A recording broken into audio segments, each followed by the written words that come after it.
God has plans to prosper you, give you hope and a future too.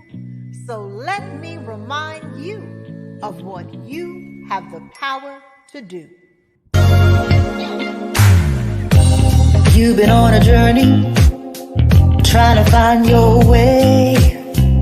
Like the sun, you're rising, 'cause today's your day to unlock every gift inside. Let your potential flow. Don't let anybody kill your vibe. Time to bust up and show. Gotta keep on reaching, keep believing. Act like you know you can win. Live your dreams, reach your goals. Be happy, you can make it. Get motivated with Cassandra. We've got wellness, church by phone. You don't even have to leave your home to be inspired. To rise a little higher with Cassandra. They said you'd never make it, but you're still here. Kept on pushing through all your doubts and fears. Never let a hater see you sweat. Remember who you are. When they go low, let them reap what they sow while you go far. Gotta keep on reaching, keep believing. Baby, shine like a star. You can win, live your dreams, reach your goals. Be happy, you can make it. Get motivated with Cassandra. If you got haters, they gon' hate. Keep your head up and just be great. It's your season, your winning season with Cassandra. Rise up, time to get on your grind. Go after your dreams, no time to fall behind. Push till the end and never give in. It's your winning season, get ready to win. Keep moving forward and never look back. It's time to get motivated with Cassandra Mack. You can win, live your dreams, reach your goals.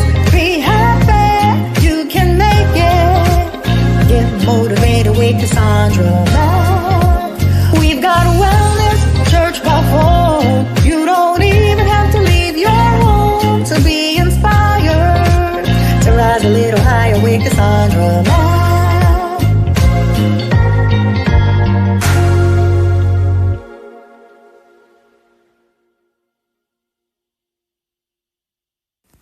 Welcome to the Cassandra Mack channel, a channel dedicated to providing biblical wisdom and upliftment to those who want to be part of this community. So you know this up front, comments that are divisive, disrespectful, or deliberately contrary to the teaching shared here will be deleted and the person will be blocked. Understand that I post as I'm led by the Lord. I do not post for anyone's approval or validation. Therefore, I will not be swayed by those who come in bad faith to troll or who come with a disruptive agenda. If you find that this channel doesn't align with you, that's perfectly okay. If you are offended by my rules, my directness, or my delivery, that's okay also. I encourage you to find the YouTube channel that's a better fit, since obviously we're not it. And if you choose to unsubscribe, no need to announce your departure. We are not the airlines. At any time, you can simply choose not to get on board. To everyone else, thank you for being here. Let's continue to grow together. God bless you. Have you ever been accused of acting funny or distant because you adjusted your behavior based on a clear, obvious, repetitive pattern you notice in a dynamic with a so-called friend who's part of your friend group, or even with a family member? Maybe they said, "Why are you being so cold lately?" Or "You're tripping," or "It wasn't that deep." And you're sitting there thinking, "I'm not cold. I've just noticed the same behavior with you over and over and over again. And I already know how the story ends. So for my own well-being, I got to do what I got to do." You might not say this to them, but in your mind, you're very clear that you are not being petty. You are simply adjusting your behavior based on pattern recognition. This is very important to be able to discern and make this distinction, because you will have friends, and especially in family, this is very common in families, you will have family members who will notice that you have adjusted your behavior based on a demonstrated reality that you notice in the dynamic with that family time and time again. And because you have changed the way you show up, or you stop showing up, or you change what level of access you give them, now you are the bad guy being petty. Do not allow yourself to be gaslit, guilt-tripped, or game played if you know that that is not the case. So we're going to tackle a tension that lives right in the middle of many relationships, where you come to the conclusion for your own well-being that you have to change how you engage with a particular person or with a whole family system. And we're talking about pettiness versus pattern recognition. How do you know the difference? And sometimes wisdom looks like withdrawal. Sometimes wisdom is withdrawal. But to the person on the receiving end of you withdrawing and backing away from some of their unhealthy ways, they will try to accuse you of being petty, to rope you back in to an unhealthy dynamic, or to rope you back in to whatever benefit your presence provided, even if they didn't value your presence, but they just valued the benefit that came with you. You need to be able to recognize this very early on. Today's video is being brought to you by my book, The Soul Fast Workbook. The Soul Fast Workbook is a 40-day guided psychological and spiritual detox to help you fast from toxic thinking, mindsets, very intense emotions, counterproductive choices, and toxic people that undermine your identity, your purpose, and your destiny. The link is in the video description box for those who want to find out more about the Soul Fast. And if you are doing the Soul Fast workbook, how are you coming along on the Soul Fast? So let's dive right in. A lot of times when you are spiritually mature and your discernment is very strong, you can't unsee what you see. And when you begin to use applied wisdom based on what you notice, observe, and see, people are not going to like that, because they were used to the version of you that was more complacent, that was more accommodating, that went above and beyond even when people did the bare minimum or never showed up for you. They're used to that version of you. And so when you become a version of you who really begins to respect yourself and preserve your emotions and guard your heart, as the Bible tells us in Proverbs 4:23, there will be people that want to treat your heart like an old junkyard as opposed to a sacred space. And so let's start with a hypothetical. So let's say you have a friend. We're going to call your friend. What are we going to call your friend? We're going to call your friend Sarah. Every time you go out to dinner, Sarah forgets her wallet. Y'all are both grown adults. You got your own responsibilities, your own bills. And this is the 6th time that you and Sarah have went out and she has forgotten her wallet. The first time you covered her. The second time you covered her. The third time you chuckle and you say, okay now, all right, what's going on here? Then there's a 4th and a 5th time. And then Sarah texts you and say, hey, there's a new restaurant opening up that I really wanted to try. And you text back and say, nah, I'm good. And she replies, what's wrong with you? Why you don't want to go to the restaurant? But you already know that it's going to end with you paying for another whole grown adult. And you don't mind treating. You don't mind being generous, but it's not reciprocal. You are always the one coming out your wallet. And she says she forgets her wallet. Not even being honest and saying, listen, I don't have it. Do you mind treating? Then you can say yes or no, and she's giving you the option and giving you just a respect of honesty. But she's not even being honest with you. She's playing games with you. And when you call her out on it, oh, why you got to be so petty and you keeping track? I'm keeping track because I have dished out over $600 for our past dinners and lunches, and you make no effort. But let's say you don't say none of that. You're just simply cool, but you adjust your behavior. And so the old you would have been like, sure, let's go. Let's go tomorrow night. How's tomorrow night looking? But the new you, who is now exercising your wisdom and the wool is not being pulled over your eyes, and you already know how this is going to end. It's like, nah, I'm good, but you go, let me know what you think. Let me know how the food is, and we'll catch up next time. Maybe we'll catch up over some coffee. And so on the surface, Sarah is looking at the fact that you said no to her dinner invitation, and she thinks that you're being distant, that you're giving her the brush off, that you're being petty over one meal. But you are looking at the 6 times you've come out of pocket because she has conveniently forgotten her wallet, and she waits until the bill comes to tell you. But she don't forget to eat. Ain't it crazy how people who forget their wallet never forget to come and eat? And we're not talking about once, twice. We're talking about this happened 6 times. You've done the math.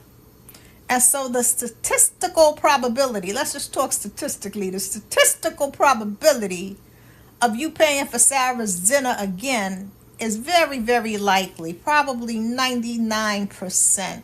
And you're just not willing to pay that tax again. And that's the core difference. You are not being petty. You are responding based on pattern recognition. See, pettiness is motivated by drama, hostility. That's what pettiness is motivated by. But an adjustment in your behavior based on pattern recognition is motivated by pure observable data. The observable data, you got the receipts. It's on your credit card bill. Or if you pay cash, you got the receipts. And so the observable data is very clear that you have paid 6 times in a row. And Sarah, who's a whole grown woman like you, let's say you're both, you're both 30 or 40, however old you are. This is not your child who you're responsible for. And the data is very clear. It's in black and white. See, as you begin to adjust your behavior based on recognizing a pattern, the person who benefited from you living in denial, brushing off the pattern, downplaying what you are intuitively picking up on, they're not going to like it. Why would someone who's able to freeload off of you time and time again, that's not friendship, that's freeloading. Friendship is mutual. Why would that person be happy with your decision to start opting out of these dinners that they suggest? And I'm using dinner. You can make it something else. It doesn't have to be that. So you can insert your own example. So I want to give you some ways to help you know for yourself whether you are acting out of pettiness or pattern recognition, and you are adjusting your behavior accordingly. The core difference, I'm going to give you 3 ways. The core difference is motivation. Pettiness seeks revenge. Wisdom seeks prudence and protection. And so if you were being petty, you might have invited her to dinner, and the bill comes, you might say, oh, I forgot my wallet. Now that's petty because you are repaying evil with evil.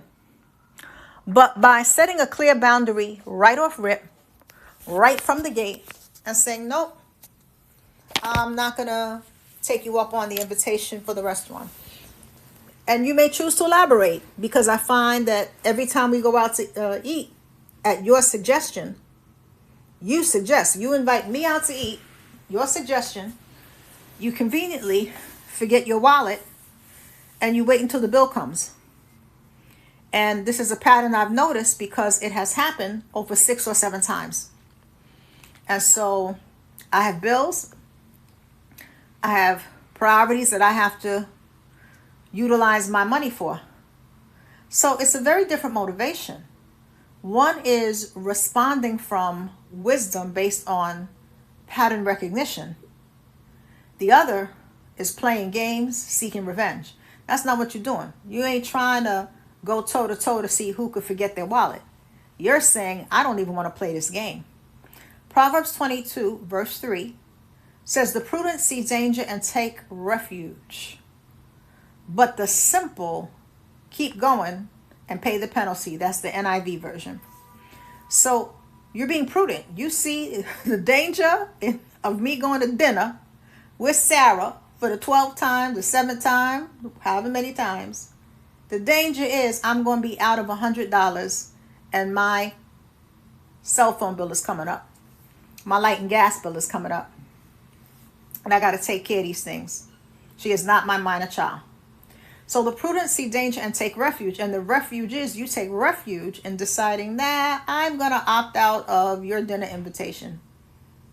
But see, when you're simple, when a person is simple-minded and foolish, they keep going and they pay the penalty. And so you are being prudent. Maybe in the past you were being simple, but now you caught on and you're being prudent. And so pattern recognition is about seeing danger. See, it says the prudent see danger. So when you're recognizing a pattern that doesn't serve you well over and over and over again, but only serves the other person well, you're seeing that there's a danger in that. This is dangerous to your finances. And it's just dangerous to a mutually reciprocal friendship. And then you're adjusting, right? That's the taking refuge. It says the prudent see danger and take refuge. So you're not name calling Sarah. You're not gossiping about Sarah. You're not telling everybody what Sarah does. You are simply taking refuge by choosing not to go to dinner. And you may say, well, we can do something else that's free. We can bring our own lunch and go to the park. But what we're not going to do is go to a restaurant. That's what we're not going to do. And so you notice this. So this is an adjustment of your behavior. Now, Leviticus 19:18 would be more about pettiness. So it says, do not seek revenge or bear a grudge against anyone among your people, but love your neighbor as yourself. I am the Lord. And so when we seek revenge or we bear a grudge, right, that is venturing into pettiness. So you are not seeking revenge. You are not trying to say, okay, I'm going to wait until she gets paid. And then when she gets paid, I'm going to do the same thing to her. No, that's petty. You're like, I want no parts of this. I'm above this behavior. I don't want no parts of this. You're not even holding a grudge. You're just simply saying, I recognize the pattern.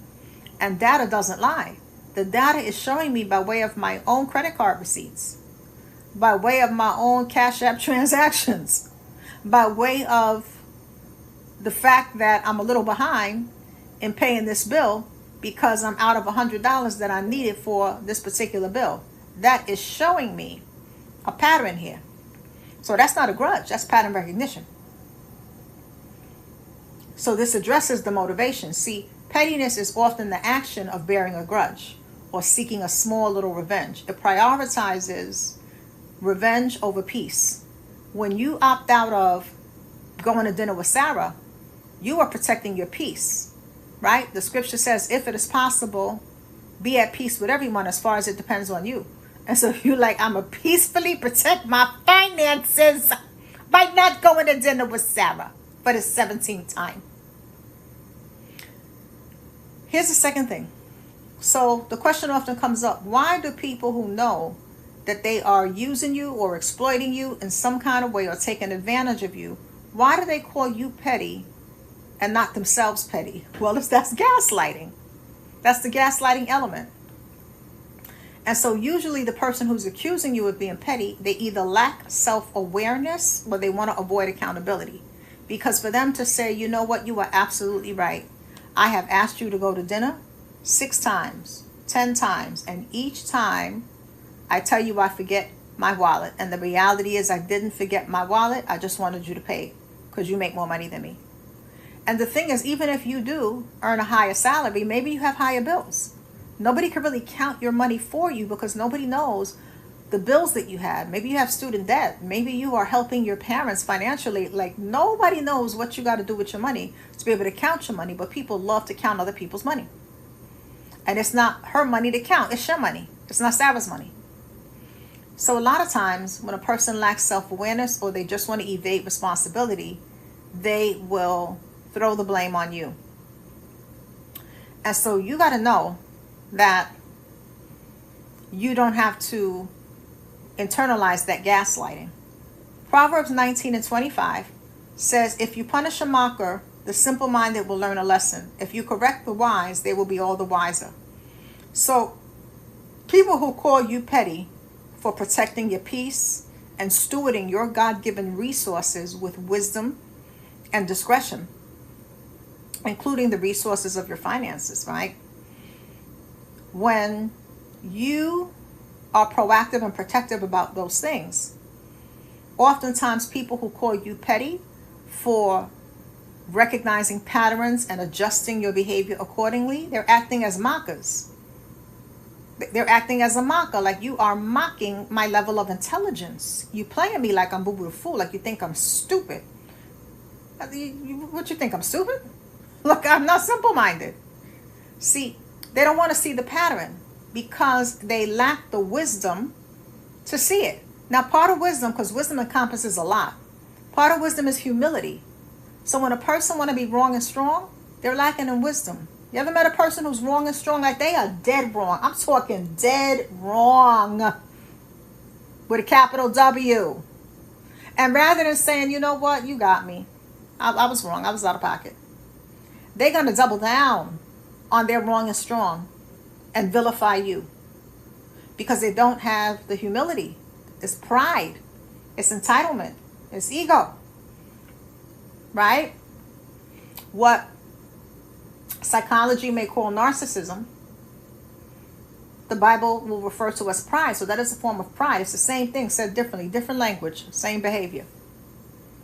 And so they don't want to connect their past behavior to your current boundary. That the reason I can't go nowhere with you is because you put me in a financial bind.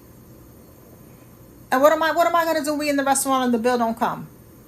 I mean, and the bill comes and you don't have your wallet. What are we going to do? I just walk out? No, because then they're calling the police. Like you don't give me a lot of options here. So I'm just not going with you. And I don't even want to be in a position to have to be fighting with you verbally in the restaurant. So to avoid all of that, since you don't know how to remember your wallet, don't invite me out. So these are some things to keep in mind. Now, how do you begin to realize, and we've been talking about this already, but let's just take it a step further, whether you are being petty or simply adjusting your behavior based on pattern recognition? Do a heart check. Do a heart check. Check your heart for anger versus peace. And that's going to begin to help you, right? Check your heart for anger versus peace. And so James 1:19-20 says, my brothers and sisters, this is the New International Version, take note of this. Everyone should be quick to listen, slow to speak, and slow to become angry, because human anger does not produce the righteousness that God desires. So pettiness is reactionary, triggered, and angry.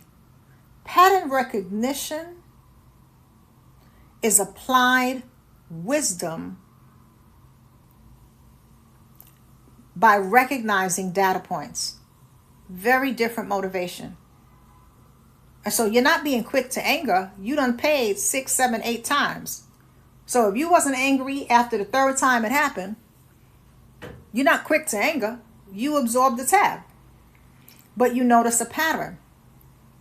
See, pattern recognition is not quick to anger. Pattern recognition is allowing a behavior to unfold and then making a mental note of what's unfolding right before your very eyes. And it is a calm decision made over time by way of wisdom. You've had enough, right? When something is a pattern, it happens more than once. One time is a one-off, but a pattern, you're like, okay, this happened 3 separate occasions. This happened on 3 separate occasions, so what I'm seeing here is a pattern. So that is a decision made over time. That's not being quick to anger. So these are some things that will help you do a heart check. Another scripture that will help you do a heart check is Proverbs 25:28. It says, a person without self-control is like a city with broken down walls. That's the NLT version. Proverbs 25:28. So pettiness in many regards is a lack of self-control. You can't control your tongue. You can't control your actions. Retaliating over a small offense with an over-the-top reaction. But you haven't done that. Using Sarah's example, you can insert another example. You allowed something to go on a while, and now you have drawn the conclusion based on repeatable, observable behavior that this is the dynamic between the two of you, and you're adjusting your behavior accordingly. You got a lot of self-control, right? So pattern recognition is basically reinforcing the walls, right? Because a person without self-control is like a city with broken down walls. But you don't have broken down walls. You actually are reinforcing the walls, meaning your internal boundaries.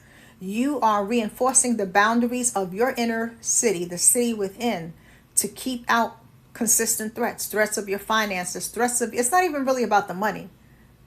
It's more so threats of the respect of the friendship, that if the person respects you as a friend, they're not going to constantly take advantage of you. And again, anyone can be in a financially tight situation and need a few dollars. That's not what we're talking about here. So if anybody makes this about that, my team is going to delete your comments because we don't deal with the foolery here. That is not what this is about, and it's just showing you're triggered. But in this instance, you're looking at observable behavior that is repeated over and over and over again. And so first time you don't mind treating. Second time you don't mind treating. Third time you're not asked. You just put in the position, oh, I forgot my wallet at the last minute. There's no heads up. Like, I would love to try this restaurant, but I don't get paid till next week, or I'm short on cash. Can you treat? And then it gives you the option to say yes or no. See, that's a fair exchange. Fair exchange ain't no robbery. That's a fair exchange. But this person is not being fair, nor are they being upfront. That is the crust of the issue. The deception. It is deceptive. So wisdom requires a balance of grace and discernment. So this is your threshold to really begin to check your heart. And Matthew 10:16 gives us the best formula for this. It says, I'm sending you out like sheep in the midst of wolves. Therefore be as wise as a serpent and as harmless as a dove. The New International Version uses the word shrewd instead of wise. So this lets us know that the wisdom is serpentine, shrewd wisdom. That you need both. You need to be serpentine wise, but you also need to be as harmless as a dove. Now, harmless as a dove does not mean to let people walk all over you and treat you like you are a toilet bowl to be defecated upon. That is not what it means to be as harmless as a dove. Harmless as a dove takes into consideration that a dove is not a predator. So it is not out here preying, preying, on other animals. It's not a predator. And so when we're as harmless as a dove, what it means is that we are out here not trying to harm people. We are out here not with the intention of creating wickedness and mayhem and chaos and harm and just being spiteful and mean, or just practicing unkindness. And so that's what it means to be as harmless as a dove. But don't get it twisted.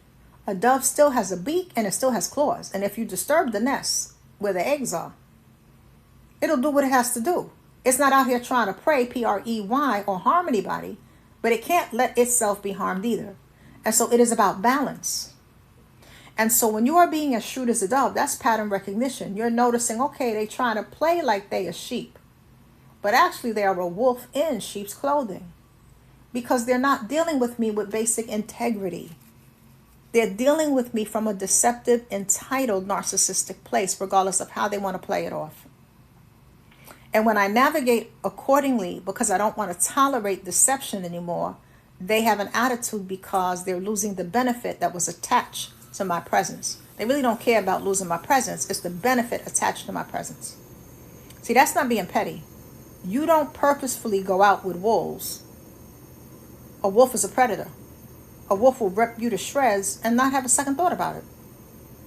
You remain peaceful within yourself, but you're still alert. When you're in the midst of wolves, there's a peacefulness inside of you. But there's also an alertness of your surroundings. There's situational awareness. There's reading the room. There's reading people. And we're actually doing a workshop on that for those who are interested. There's 2 workshops coming up. One this month called How to Read People Like a Book. And this is a workshop to strengthen your discernment and your decoding skills of reading people and really beginning to see beyond the mask that people wear. That's happening this month. I'll leave the link in the video description box that has the date. You'll see the date in the video description box. And all of the workshops are on Zoom, so no matter where you are in the world, you can attend. Tickets are sold through Eventbrite. And the workshops come with a workbook that comes to you as an ebook digital download that you can print on your own. And then in April, I'm having a workshop called Discernment and Boundaries. So if you struggle with people pleasing, if you struggle with finding your voice, if you struggle with saying no and meaning it, if you struggle with being stern and firm and unwavering with your no, even if people are mad at you and they got to learn to handle it, this workshop is going to help you to develop and fine-tune those skills. That's the Discernment and Boundaries workshop. How to steward what God gave you to be responsible for. So you can check those out, see if any of those interest you. I always like to make sure you know what's available outside of the general public videos, because we have so much available for you outside of the general public YouTube videos. We also have a wellness club. So for those who are interested, we have a wellness club. We meet typically the first and third Wednesday of every month by telephone conference call. We focus on mental self-care, emotional well-being, spiritual self-care through a biblical lens, and it is way, way cheaper than therapy. When you think of the cost of therapy, which can be in upwards of $200, $400 for one session, one hour session, and you look at the cost to be a member at the Wellness Club tier, it's next to nothing. So you can just do the math and see that. So the group is very therapeutic. It is a group coaching call, therapeutic style.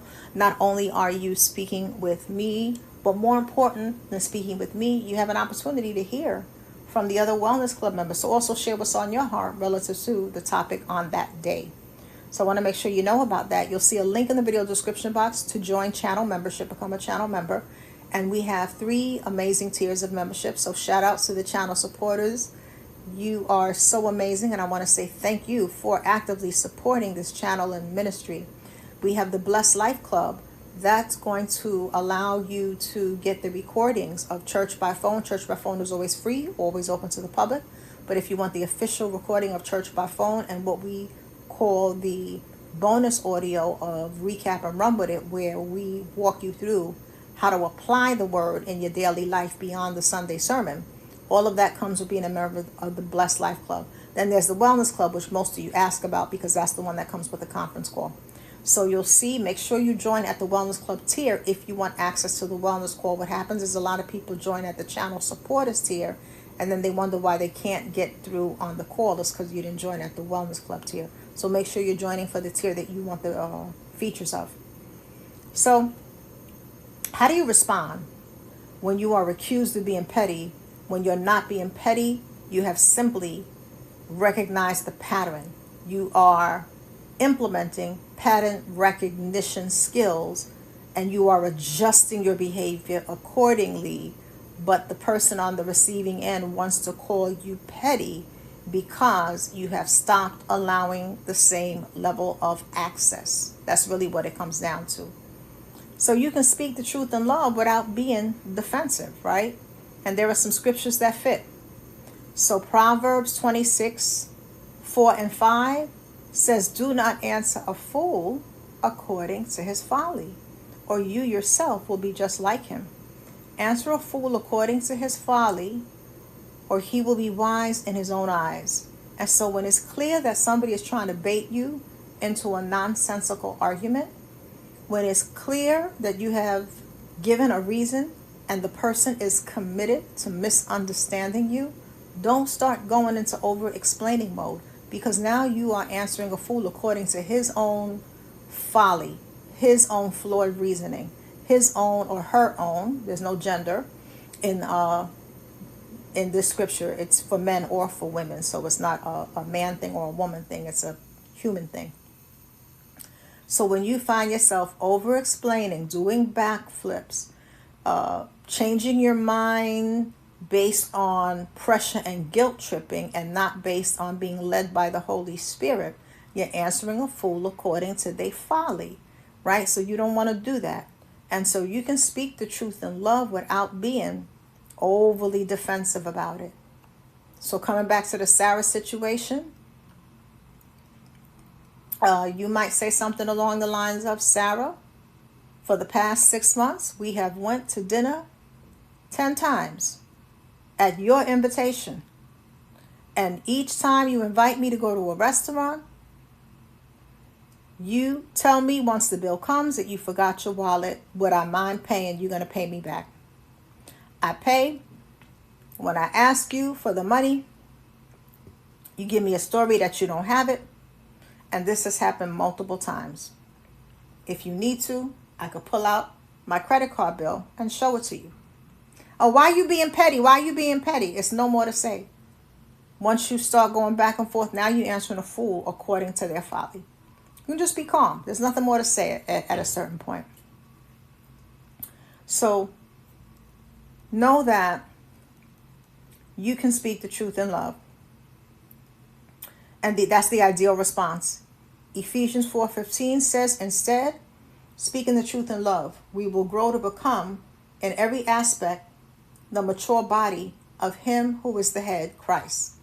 And so this is the ideal response, to state the truth, the data, the pattern, that's the truth. You are not lying. You can actually pull out the credit card statement, the Cash App statement, however you're paying, you can pull that out and see that. And again, I'm using the money example. Flip it to whatever the example is in your life. So it could be the example of, let's say it's a family.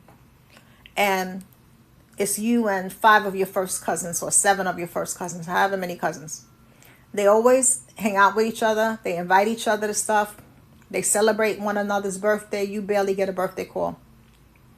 Then when you begin to pull back and you don't come around when they have need of you, like they'll call you, let's say you have a car. They call you when they need a ride somewhere. Or you have a stable job. They call you when you need a few dollars. And you become less available because you're tired of being used. And they say you're acting funny. And you say, well, no.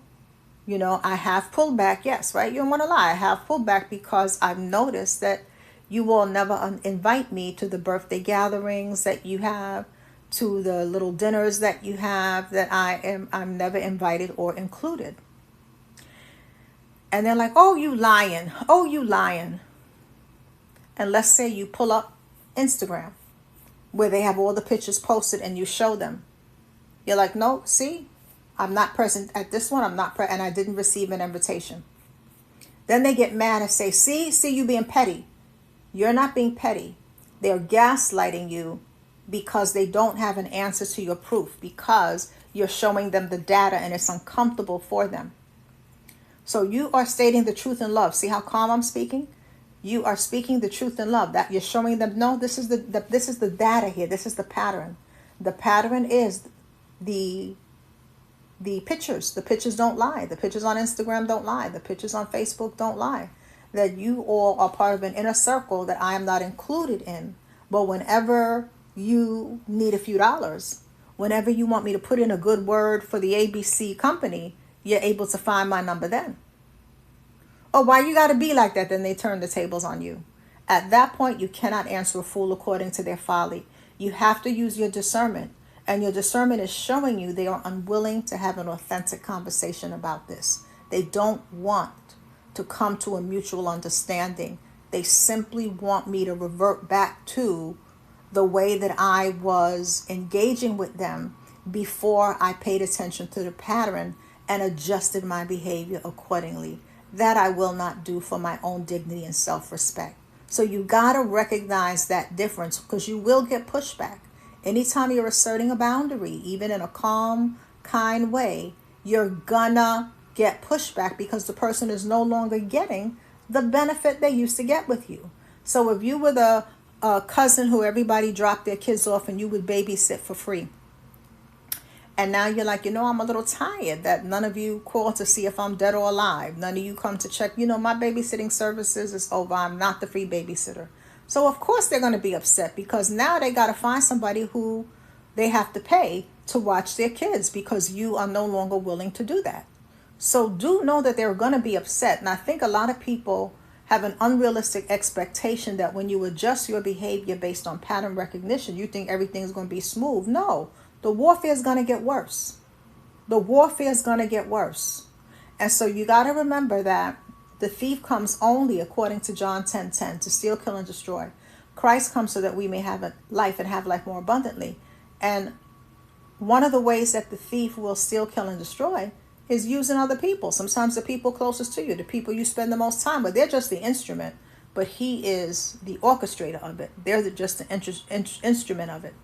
And so when a person is being deceptive, because deception doesn't come from God, and they won't admit the truth, even though you have the receipts, whether the receipts are the Instagram photos of all the outings and events and times they spent together and never include you, or whether it's the first example that I use where you have picked up the tab for dinner 6, 7, 8, 9, 10 times, and your Cash App or credit card statement isn't lying, and they no longer will receive that benefit from you. So that's what they're reacting to. So it's important to make that distinction so that you don't allow yourself to fall into internalizing their gaslighting and guilt tripping and game playing. So I hope that this was helpful. A lot of you have been really asking for more and more things around just understanding human nature from the perspective of friendship, from the perspective of families and family systems. And so we'll be diving into that more so in the Wellness Club, but I wanted to give you a little taste of that here. So I hope that this has helped to bring some things into light that you may have been struggling with, saying, am I being a petty person because I have stopped giving access to someone who's clearly taking advantage of me? When the reality is no, you have actually activated your pattern recognition skills. So with that being said, let's do our best to be kind, but let's clearly take our common sense with us. Remember, you hold the pen that writes the chapters of your life. Make your story one that you enjoy living. God bless you.